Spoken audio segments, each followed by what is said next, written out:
நம்முடைய ஞான கணவர் சிவர் அவர்களுக்கு வணக்கம். சிவா அப்பா என்ன சொல்றாருன்னா, நீங்க சங்கல்பம் எடுங்க, உங்க சங்கல்பங்களுக்கு தகுந்தாற் போல நான் அடுத்த கல்பத்தை படைக்கிறேன் அப்படிங்கிறார். பக்தி பண்ணாதீங்க, பூஜை பண்ணாதீங்கன்னு சிவப்பா சொல்றாரு. அதெல்லாம் எதுக்குன்னா, மணி அடிக்கிறது, சூடம் ஏத்துறதுலாம் என்னன்னா நம்ம உடம்புல நடக்கக்கூடிய செயல்.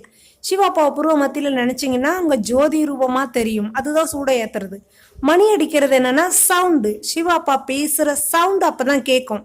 நீங்க புள்ளி ரூபமா நினைக்கும் பொழுதோ அல்லது ஜோதி ரூபமா நினைக்கும் பொழுதோ அப்பதான் பூர்வ மத்தியில உங்களுக்கு தெரியும் பொழுதோ உங்களுக்கு அசரீரி சிவப்பா பேசுறது கேட்குங்கிறது தான் அந்த மணி அடிக்கிற சவுண்டு. ஸோ அப்போ உடம்புக்குள்ளே ஏற்படக்கூடிய மாற்றத்தை தான் வெளியில அங்கே சித்தர்கள் புத்தகம் இல்லாத காலத்துல நோட்டு புக் இல்லாத காலத்துல வச்சிருக்காங்க. அதை பார்த்தாவது தெரிஞ்சுக்கிட்டோன்னு. ஆனால் இப்போ தான் புத்தகம் வந்துடுச்சே, நம்ம படித்து தெரிஞ்சுக்கலாம், அடுத்தவங்க சொல்கிறத கேட்டும் தெரிஞ்சுக்கலாம், செல்லு வழியாகவும் தெரிஞ்சுக்கலாம். ஸோ இதற்காக தான் புத்தகம், செல்லு, பள்ளிக்கூடம்லாம் சிவப்பா உருவாக்கி இருக்கிறாரு. இப்போ தெரிஞ்சுக்கிட்டு